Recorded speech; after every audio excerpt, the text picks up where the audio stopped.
You guys could speak to the person who's in charge now, Joe Biden. What would you say? I'm sorry that you are an ill old man and people are taking advantage of you. And don't run. That's what we can say to him. I don't think it's his choice. I think people are manipulating a man who's sick. I think it's elder abuse. TYT spoke to Trump supporters at the former president's rally in New Hampshire, and they clearly had a message for President Joe Biden. But before we get to more of their messages, I do think it's worth kind of diving into the notion that Biden is being controlled by like someone else, that he's not really the one running the country, that he's being manipulated to carry out the interests of someone else. I mean, look, Helen, I don't think there's really a big conspiracy here. It's called corporate donors.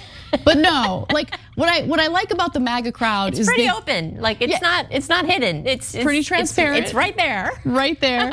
But what I like about the MAGA crowd is they want to add a little spice to the mix, a little flavor. I mean, okay. It's like nothing is as it seems. And I love that she went to elder abuse. That was the funniest part to me. She's like, the poor old man. I mean, she's concerned. We went from like, let's go Brandon, or whatever that phrase was, to like, somebody get this. See, he needs a warm milk. Can someone get this poor guy a warm milk, because he is being controlled by a cabal or by whoever. Let's get to that, because there actually is a specific individual that keeps getting cited by Trump supporters over and over again. So this idea was actually floated by Patrick Bet-David while I was on his podcast last week. I didn't get a chance to like ask him about it because he immediately moved on to something else, but here's what I'm talking about. Don't fear Trump policy-wise the way I did before, but I do fear what would happen to our liberal democracy under a second Trump term. Can you unpack that, please? I'm worried that he won't leave. I'm worried that he will disempower other branches of government in order to increase the power of the executive branch. So to have a third term, fourth term, like that's kind of what you're thinking? I'm worried that he won't leave after his term is over. Let's go back to your concern, which is he's not gonna go away, okay?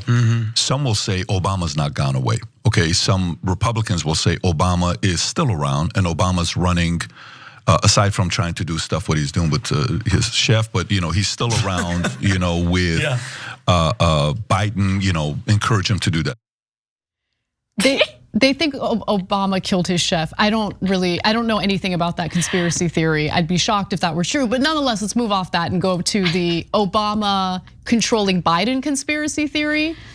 Because I have heard that several times, not just by Patrick Bet-David, I've heard it from other people as well. And I wondered, what is the source of this conspiracy theory? And then I realized, oh, it's this guy. The people of New Hampshire have been sold out, ripped off. You've been ripped off by everybody and betrayed by the corrupt globalists, Washington, Wall Street people, those combinations of Washington, Wall Street, they're the worst of all. And it's never been worse than it is now under crooked Joe Biden and frankly his boss, Barack Hussein Obama. I think it's his boss.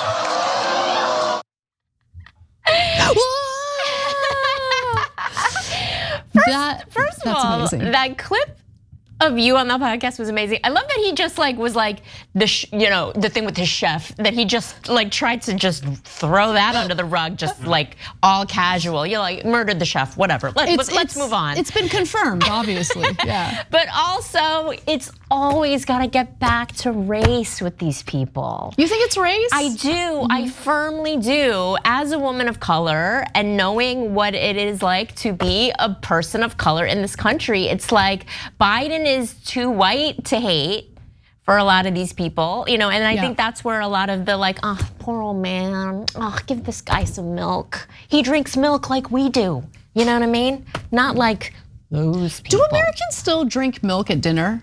I know that was a thing in the 1950s. I think in New Hampshire, a lot of people might. Maybe. You know what I mean? And no judgment. I mean, if you're into that, I mean, strong bones matter. We are all lactose intolerant, so we're definitely not drinking milk. I actually did a bit about this for years in my stand-up act about how ethnic people don't drink cow's milk, that this is a white people activity, and I stand by that.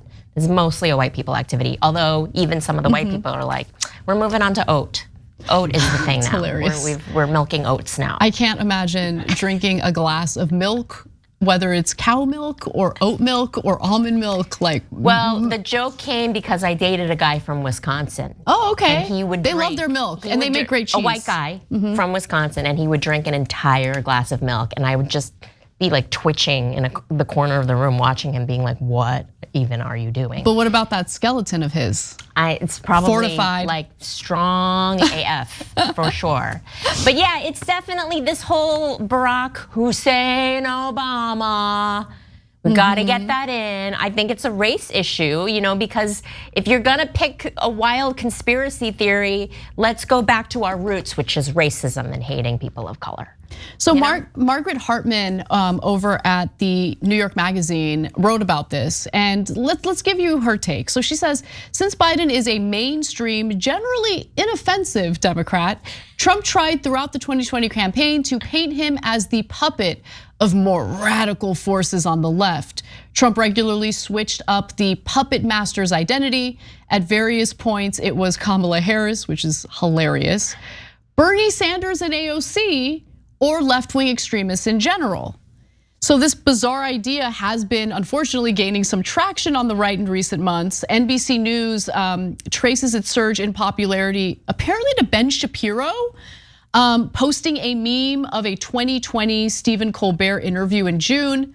It showed Obama saying, if I could make an arrangement where I had a stand-in, a front man or front woman, and they had an earpiece in, and I was just in my basement, in my sweats, looking through the stuff, and then I could sort of deliver the lines, but somebody else was doing all the talking and ceremony, I'd be fine with that. Obviously, that's evidence that the conspiracy theory is true. Yes, yeah, absolutely proof.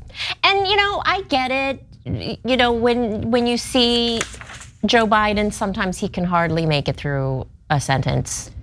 You know what I mean? He's controlled by his corporate donors, guys. When he's just like mumbling, like his eyes are half closed and he's behind the podium. The squinting that he does during the speeches. He's indoors and he's squinting as if the sun's in his face. And he's just like mumbling and he's kind of half there. Like I kind of get like, yeah, maybe this guy isn't really, maybe he isn't in charge. But if only Bernie and AOC were the ones that had their hands up his butt, metaphorically, you know what I mean? Like a puppet. Yeah, got it. Yeah. No, his corporate donors do. I know, like the reality is out there, it's just not as fun. It's not as spicy, the corporate donor ownership, it's so boring. Super boring, so but boring, important to know about. But true, sad but true. Thanks for watching the video, guys. We also love it if you hit the join button below because that makes you a member, and members allow us to be independent, honest. We can be as progressive as we want, no corporate media influence, and that's all because of you guys. We love doing the show with our members. Hit the join button, become one of the Young Turks.